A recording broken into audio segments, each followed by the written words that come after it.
Well, in an investigative report released today by 4 New York Times reporters, the New York Times summarized what they describe as President Trump's 2-year war on the investigations encircling him. That war has included attacks by the president on our first guest tonight, Andrew McCabe, and his wife.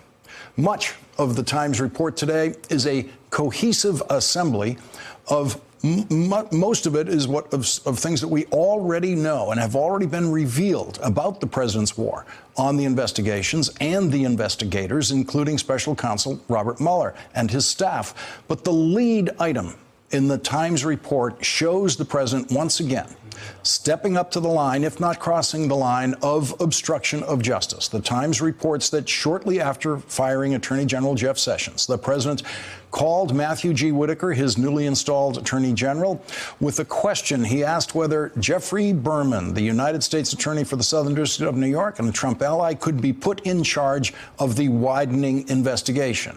That was, of course, a widening investigation in which the President of the United States had already been effectively named an unindicted co-conspirator in federal court in Manhattan, an unindicted co-conspirator who committed crimes with Michael Cohen and ordered Michael Cohen to commit crimes in arranging payoffs for the silence of 2 women in the final days of the presidential campaign. The problem for the president was that Jeffrey Berman, who the president appointed as the top federal prosecutor in Manhattan, had already recused himself from any investigation involving the president. So Jeffrey Berman could not do what Andrew McCabe says President Trump expects from federal prosecutors who he appoints. Jeffrey Berman could not protect Donald Trump.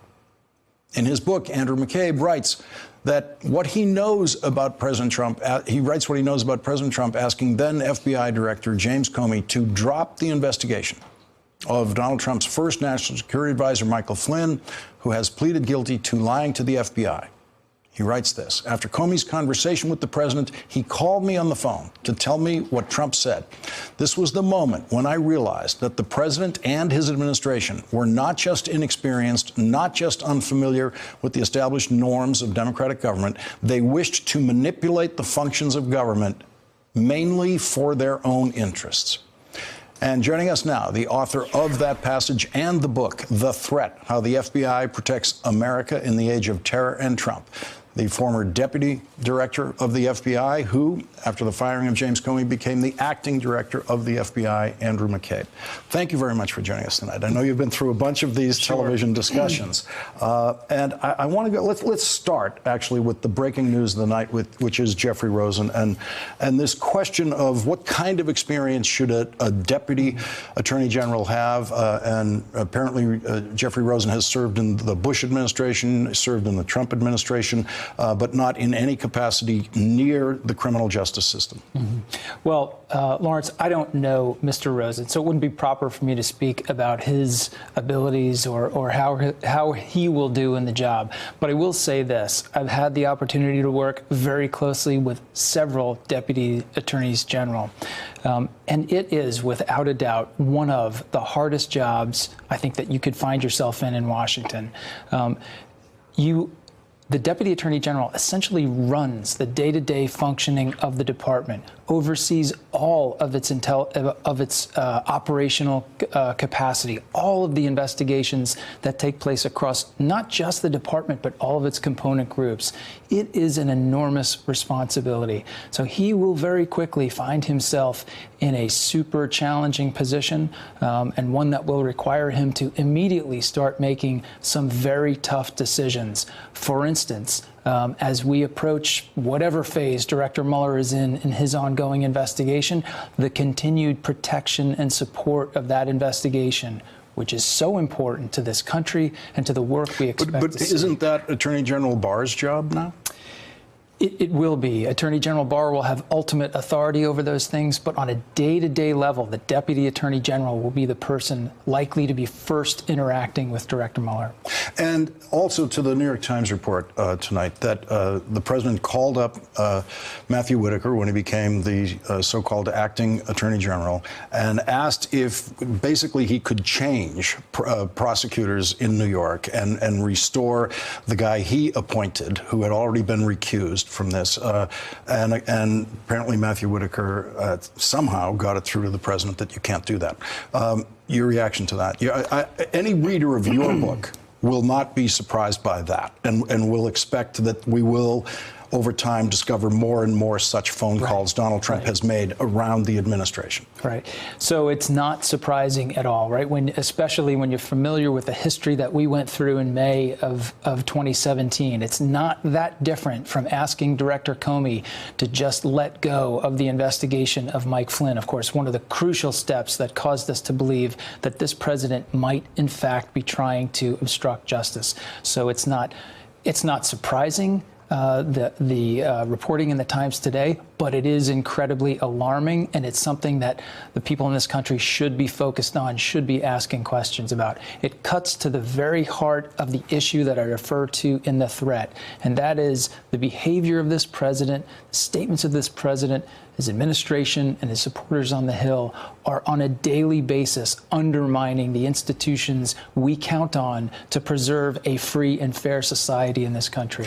The president is, as operationally as a president, is new to all of us. We saw the campaign. It looked pretty crazy. It turns out the Trump presidency is pretty crazy too.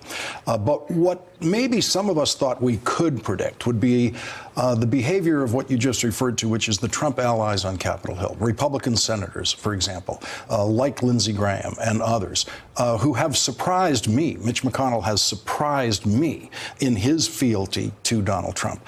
Has that been surprising to you, to see the way Republican senators have gotten in line with President Trump? It's been surprising to me for quite some time. I mean, it's surprising to me that things that take place day in, day out, and took place in the previous Congress that provoked no oversight reaction or no critical response on the Hill whatsoever. So, yeah, I think those are things that cause all people who track these events and watch what's happening to scratch their heads and say, why is this happening? Why is nobody standing up to call out this aberrant, norm-busting behavior? There's a dramatic scene in the book that you've talked about also publicly about a meeting with the Gang of Eight. The Gang of Eight is the shorthand for the leaders of the intelligence committees in the House and the Senate, both Republican and Democratic leaders. There they are, the ones who were in the meeting you were in, and the leaders of each body, leaders of the House, leaders of the Senate. In this meeting in the Gang of Eight, you're telling them that you have ordered a counterintelligence investigation of the President of the United States. And I just want to follow up on how you described that this morning on the Today Show with Savannah Guthrie. In that description that you gave them, did you make it clear to them that this is a counterintelligence investigation of Donald Trump? And did you provide them with any evidence that, in effect, launched this investigation? So I don't want to go into too much detail about exactly what we discussed in that briefing. I want to be respectful of the fact that those communications between the leaders of the department and the leaders on the Hill are things that we respect in terms of being confidential. Can I just pause you over that for a second? Because this book had to be vetted by the FBI. It did. So in the vetting process, is this kind of limitation that you've just announced in response to this question something you're imposing on yourself, or was that a limitation imposed by the vetting process of the FBI? Well, I mean, any former government official who had a high-level security clearance is expected to continue to observe those restrictions. You're expected to continue to protect sensitive and certainly classified information and your knowledge of it for the rest of your life. So it's a kind of the two sides of the same process. I did go through an extensive vetting process. They call it pre-publication review with the FBI. It was a robust back and forth for quite a few months. But I'm very happy with the product that came out of that, and glad to have the FBI's seal of approval on it. So in the meeting with the Gang of Eight, and I actually would like to put the picture up again because I think it's important for the audience to understand who was in this room with you. Because what you're reporting in the book is that Paul Ryan, Mitch McConnell, and Devin Nunes, who was in that meeting, and in the book that unsettled you a great deal, Richard Burr, all of these Republicans listened to what you had to say about launching an investigation of the President of the United States. And none of them asked a single question about it or raised any issue of resistance to that investigation?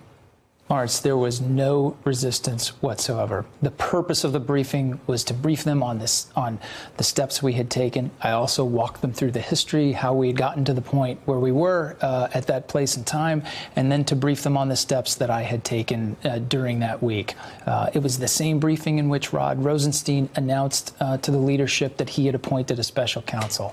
But at the conclusion of my remarks, there were no objections. There were no protests. There was no, there was a clear sense in the room that people were resigned to the fact that we had taken a necessary step. That was my impression. One of the people in the room, Kevin McCarthy, was recorded on an audio recording during the presidential campaign, saying that he personally believed that Donald Trump took money from Vladimir Putin. So that was Kevin McCarthy, who was in the room with you that day. And so there's plenty of reason why someone like Kevin McCarthy, on his own, what we now know to be what he has said about Donald Trump, that he wouldn't be surprised. But Devin Nunes was in the room. And you and Rod Rosenstein, as you entered the room, had a conversation. You signaled to each other that this was very uncomfortable to you, that Devin Nunes was in the room. In the book, you describe Rod Rosenstein having some kind of conversation with Devin Nunes. Did he try to get Devin Nunes to leave the room? It's my understanding he raised with Representative Nunes the understanding that we all had, which was that he had recused from, because of his own issues, had recused from weighing in on having anything to do with the Russia investigation. When the Deputy Attorney General came back to speak to me after his interaction, he said the recusal is his to administer. These are his choices to make. We essentially were not in a position to, remove him or refuse to include him in the briefing, and so he chose to stay. You talk about a briefing of the president that you weren't part of, but it was an FBI official who went to brief the president, a rare requested briefing by the president about Russian sanctions. The briefer comes back to you, and you describe him in the book. You say he was dumbfounded when he, as a result of being in this briefing with the president. He said that the president talked nonstop. He described all that. The president changed the subject to North Korea because North Korea had recently been reported to have tested an intercontinental ballistic missile. What did the president then say to the briefer about that North Korean test? The president told everyone in the room that he didn't think the North Koreans had actually launched the missiles that we had all seen. He didn't think that the North Koreans had the capacity to launch those missiles, and he didn't think they did because he'd been told that by the president of Russia. And the next passage down in the book has been, I think, ignored just by about everyone who's talked to you about it. The very next passage in the book, in the very same briefing, the president says to the briefer that he wants to have a war with Venezuela, and this is in 2017. Yeah, the president's remarks to the room were along the lines of, I don't understand why we're not looking at Venezuela. Why are we not at war with Venezuela? They have all the oil, and they're right on our back door. So I can't put myself in the president's mind. I can't say how, clearly crystallized, how clearly his intent had crystallized. But these were comments that caused us deep concern. They were incredibly troubling, especially to two people who had been sent down there to talk to him about the two Russian dachas and the FBI position with respect to whether or not those properties had been used for recreation or intelligence gathering by the Russians. It was a head-spinning and dumbfounding moment. It caused us all to step back and engage in a question that I think bedevils the intelligence community to this day, and that is, how do you get effective intelligence and information to this president? How do you get his attention? How do you get him to consume these products in a way that'll help him make decisions? We were frustrated by There's that. something so strange in the moment, though, that here is someone who eventually there is the strong suspicion to the point of an investigation that he is worthy of a counterintelligence investigation. And it's his relationship to Russia. That person is willing to say in front of all of these people, including an official from the FBI, that I believe Vladimir Putin. He told me that that North Korea doesn't have these missiles, and I believe him. Isn't there a crazy innocence in that this person would confess this, say this out loud? I get my information from Vladimir Putin. I'll agree with you that it's crazy. I don't know that I'll agree with you that it's innocent.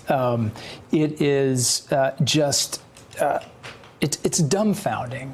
It's dumbfounding. So put yourself in the position of those intelligence officers, right? So they are trying desperately to get the president's attention. They are trying to convey products that they think will be effective in forming his thoughts on these issues.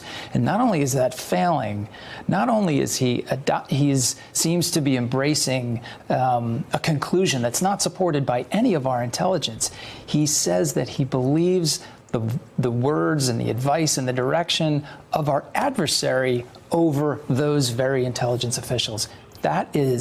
It's concerning, it's troubling, but it's incredibly dispiriting to that workforce that applies themselves so diligently to this day to trying to produce intelligence for our decision makers. Thanks for checking out our YouTube channel. Subscribe by clicking on the button below for more from The Last Word and the rest of MSNBC.